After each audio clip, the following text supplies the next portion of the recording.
right, welcome back to the Maple Mile podcast. I'm your host, Jesse Bontrager. Sadly, Isaiah is not here with us today. He's been sick today, so yeah. But we have a special guest today. Our guest this week is Arleth Martinez. She has run for Goshen College for 4 years. She helps run social media pages for Goshen Cross Country. And do you do track and field as well? I do track and field. All right, yes. sweet. And she helps also maintain a supportive and positive atmosphere amongst the team. She's a very active member on campus, including leading a group called One Circle, which we'll learn more about later, which is basically a group of GC students invested in spreading awareness around injustices within indigenous communities. She enjoys baking in her free time and plays a major role in leadership and team activities on the team. From a special teammate, which we will... that was a quote from a special teammate that we will not name on the pod. All right. Okay. Yeah. Thanks, All right. special teammate. Yeah. All right, Arleth, welcome to the podcast. Thank you, Jesse, for having me. All right, so we usually open this up with like our training updates or like what happened the past week. So, Okay. Yeah. Would you like to go first? Sure. Okay, so the past week, let's see here. So last week we raced Bethel. We were supposed to go to Taylor, but we ended up going to Bethel. And I'm honestly on the Taylor hate train, so I really enjoyed racing Bethel. It was a lot of fun. It was a 5K, and the last 5K we did was at Valpo, which was not the greatest 5K for me, but I was really excited. I got sick last week. Thanks, Stephanie. Shout out. But honestly, like it actually like worked out pretty well though, because I did not want to be sick for my other meets. But I ended up PRing. I honestly almost did not compete because I felt really bad like on the way there, but I went for it. And I feel like my training has shifted a lot this year, especially because I feel like it's been the healthiest that I've been this year. So it's much more intense and more consistent. Or I mean, it's fully consistent. So I was really tired and I just went for it, and I had a lot of fun with it. So yeah, it was a PR. I hadn't PR'd in 3 years in cross. Oh wow! So it was was kind of a big thing for me. I was like, well, congratulations finally. on that. So awesome. Yeah, that was good. Yeah. What's your racing strategy when it comes to the 5K? The racing strategy for the 5K. Let's see. I think for this time around, I just went out hard for my first K and maintained it for the second and third one.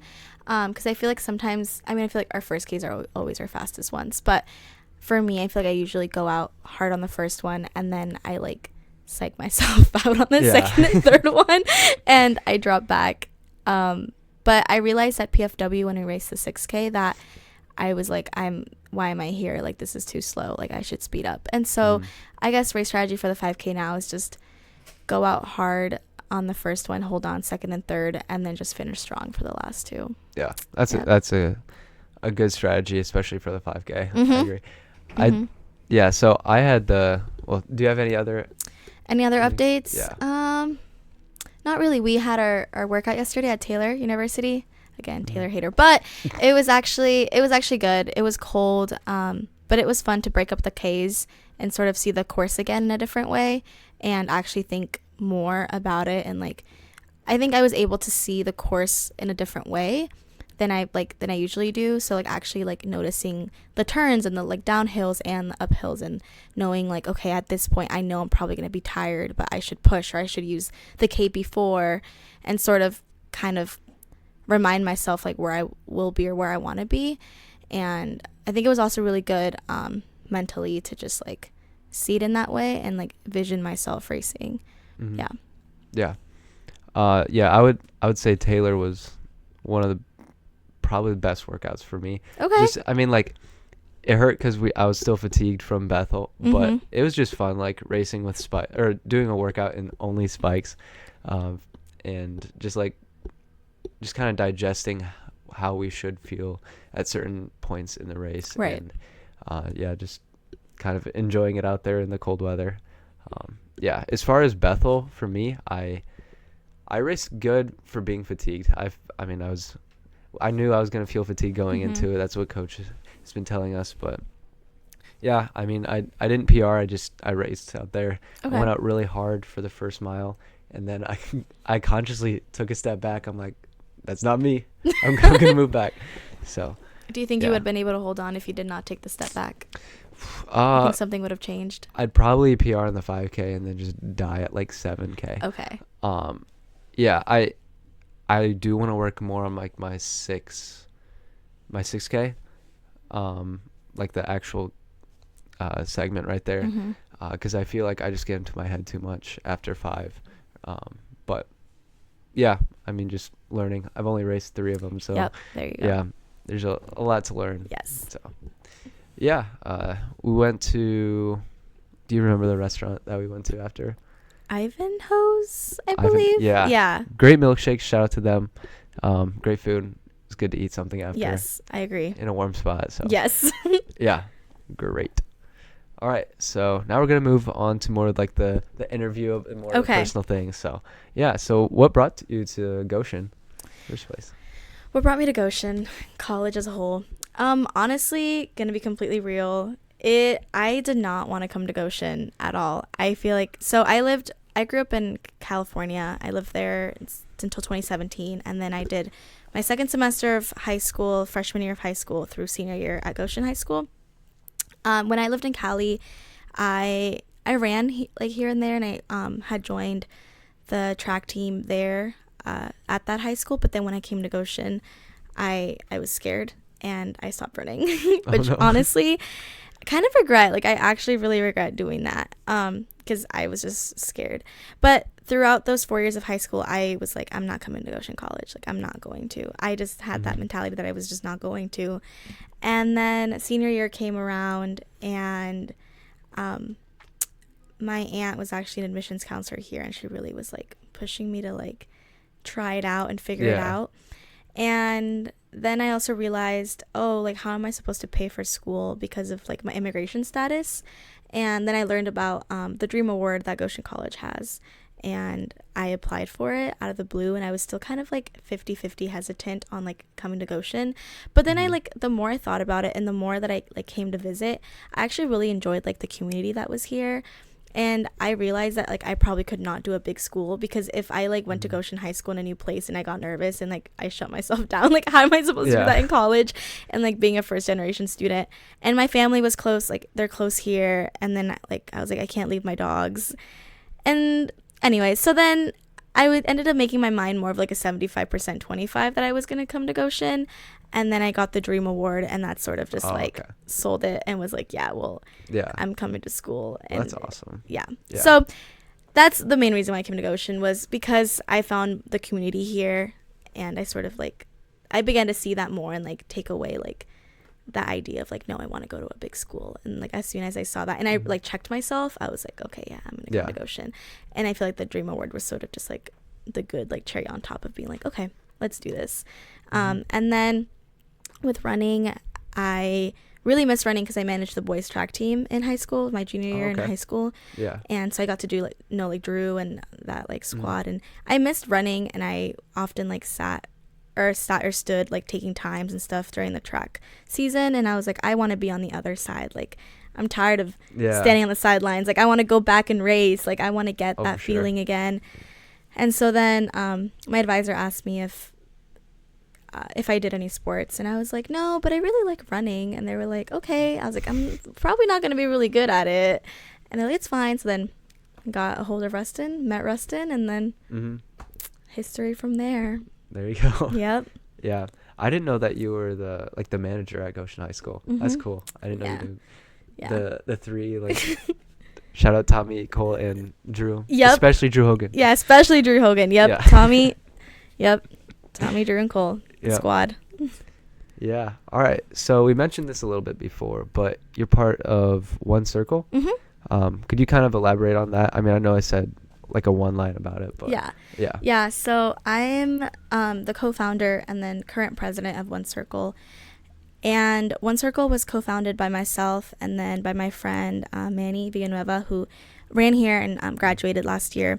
And we started that group in the spring of 2023, but momentum sort of started fall of 2022. And it all started because we went on SST so, like Rustin had set up this SST for some of us cross country and track runners, and so we went to Arizona, and we learned about Oak Flat, and so it's the sacred homeland of the San Carlos Apache, and we learned that because of just there's a bunch of history, but that they were currently in a fight with the U.S. government for the land to be overturned to a Resolution Copper, which is a foreign mining company, and it would completely like desecrate the land and like their spirituality and like who they are, but also like causes a huge environmental disaster.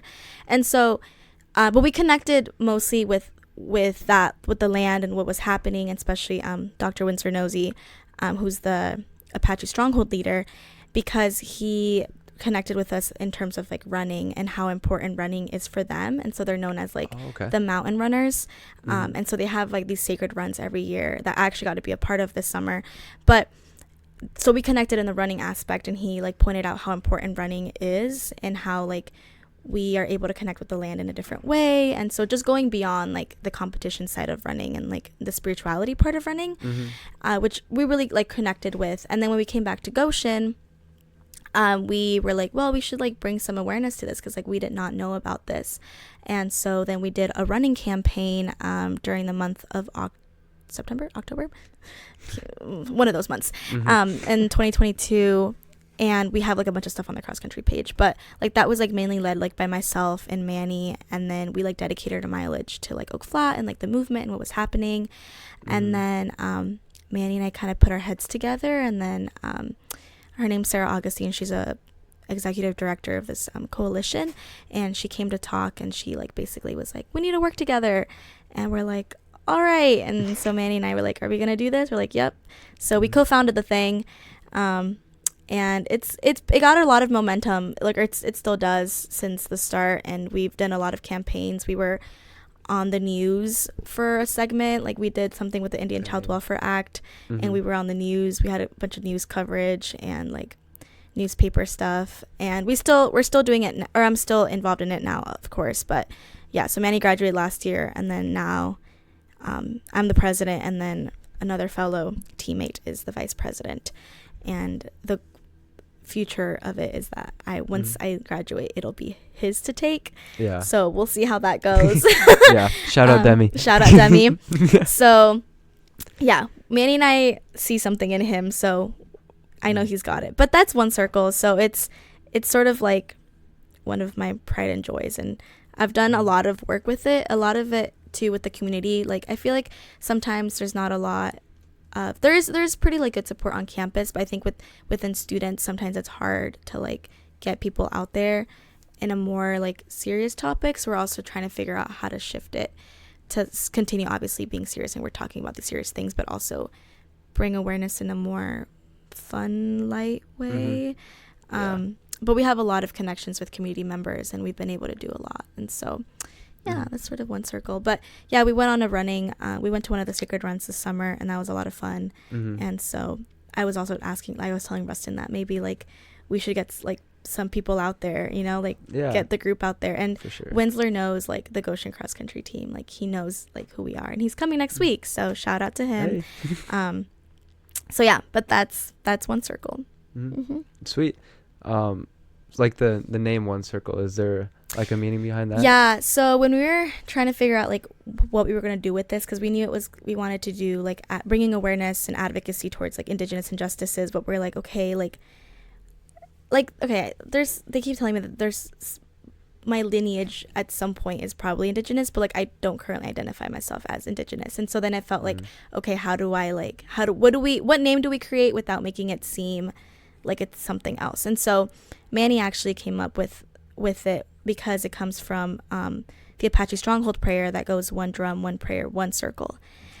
So Manny was like, what if we name it One Circle? And I was like, perfect. That's a cool name. Yeah. So then it like just One Circle itself. And then it also feels like, because part of their movement as well is they say they're like reweaving the circle. So like when you think about a circle, you know, circular, and so like it's everyone together as like one circle, no matter like what background you are, where you come from, like you all stand together like in unity.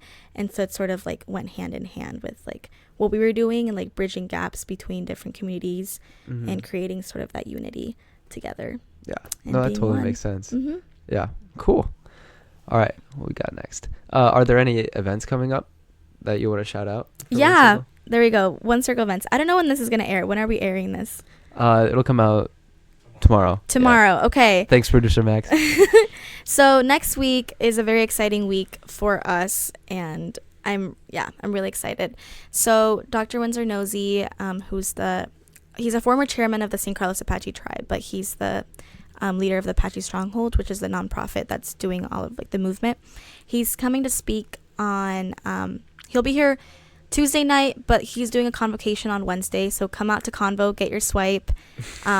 He's doing a convocation on Wednesday, and then on Thursday night, he's doing a lecture. It's the Beachy Peace Lecture Series at Wreath Recital Hall at 7 p.m. And then on Friday morning, we're doing a sunrise run, and sunrise sort of like rises pretty late in Goshen now, so it's probably going to be like 7:45, 8. So I'm sorry if you have 8 a.m.s. But if you don't, you should come out and run, or even just like be there for the vibes for a little bit and then leave. But yeah, those are the 3 things that we have. There will be like this like Q&A talk back after Convo. But if people are like really interested, they can stay back and listen to that. And he'll just be around. And I'm hoping he's probably going to come to one of the cross country practices at some point. But he also likes to run. Like he's a runner. Like he's a runner. Gotcha. So that's hence the sunrise run. But those are the 3 like more public things that we're doing. So if anyone's interested, you should come on out. Sounds good. We're working on this for a while. Yeah. Show up, everyone. Yeah, show All up. right. Cool. All right. So we did some digging in your like your cross country profile. Oh, my teepers. Yeah. And it said you said you're an avid baker. So what is like what's your favorite like dish to bake, or like what do you like to bake? Honestly, I made a really fire strawberry tres leches cake recently. Back in May. Shout out to Kevin. Kevin is obsessed with like tres leches cake, especially strawberry tres leches cake. And it was his birthday while at nationals, and like I mean, it didn't get really celebrated. So when he came back from nationals, I was like, I'm gonna give this a try, because I was trying to find a strawberry tres leches cake and I could not find any anywhere. So I was like, you know what, I'm gonna make it. And it actually was really, really good. So I'm gonna make it again for my mom's birthday. So I think that was my favorite thing to make. It took a while. Really good. I don't know. So I've had tres leches cake, but I've never had like the strawberry one. Okay, maybe I'll make a huge batch and bring it for people. There you go. There we go. Yeah, sweet. All right, what's our next one? Okay, so since you're a senior, have you thought about your future plans when you're out of GC? Because you're a sociology major. Yeah, right? yeah. So I'm a sociology major with a minor in social policy and advocacy. I have been pondering that more, obviously, recently. The plan before this summer was the plan has always been that I'm going to take a gap year after I graduate, for a couple reasons, but I also want to just get like field experience and kind of figure things out even more concretely before I like get myself into debt or something. But the plan was to probably go to graduate school after my gap year. But I've actually been thinking more about taking the gap year and then pursuing law school. It's specifically in immigration law. But I'm gonna have hopefully an internship next semester with immigration with an immigration lawyer, and so I will dip my toes in the water a little bit more and see if that is something that I am like 100% committed to. Because again, before I get myself into debt and get myself through that, then yeah. But if not, then Plan B will then be go to grad school for sociology. That's cool. Yeah. Do you have like a dream job? A dream job. I mean, you said like an immigration lawyer. Honestly, I feel like, some sort of immigration lawyer. I think it'd be really cool. Like, I don't know, like, you have to work in the system, but like, be like a congresswoman or a senator, I think would be really cool. So like, I think that would be a dream job, just like being up there and like, that would be cool. Cool suits. Yeah, for sure.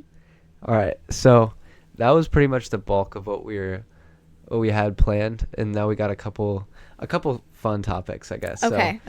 This question originates from Isaiah. He may have asked you it already off air, but what kitchen appliance would you be? He's so interested in this question, huh? Yeah. Okay, yeah, so we actually talked about this literally yesterday on the bus. I said that I would be a fork. Because like kitchen appliance. I mean, I guess Or like utensil, pretty right? much Like, pretty okay, much anything. In the Okay, kitchen. so I would be a fork because, like, I think you get used often, but also like some forks. I feel like some forks are kind of sharp, so like they probably wouldn't mess with you as much, because maybe you could accidentally like stab someone with a fork. That actually originated after Isaiah said that he would be a knife, but then I was like, what if your knife gets dull? Then they're not going to want you anymore. Ooh, that's but then tough. if you always got to need a fork, like you always for sure gotta use a fork. No, I think I said meat cleaver when he asked me. Okay. Because I only come out for special occasions. Oh. Usually it's dealing with like the big meats. So like the big the big fancy ones they just spent a bunch of money on. Yeah, I'll be like, yeah, I'll dice that up. Maybe not dice it, but okay. Yeah. Okay. I don't know. Okay, meat cleaver. Yeah. All right. Should we get to the mixed 4x4 relay? Yeah, let's get for it. All right. Let's go for it. So, instead of having a top 5 list, we got wow. Okay, this is Jamie, by the way. This is Jonathan. We have a celebrity 4x4 or mixed 4x4 relay. Okay. Yeah. All right, I got to get to my docs real quick. So what we're gonna do is, I'm gonna start with first leg, then you do first leg, and we just keep alternating. Okay. Okay. Are we doing like, since it's co-ed, are we gonna do like, has to be like male, women, or whatever? Any order you want. Any order I want. Yeah. Okay.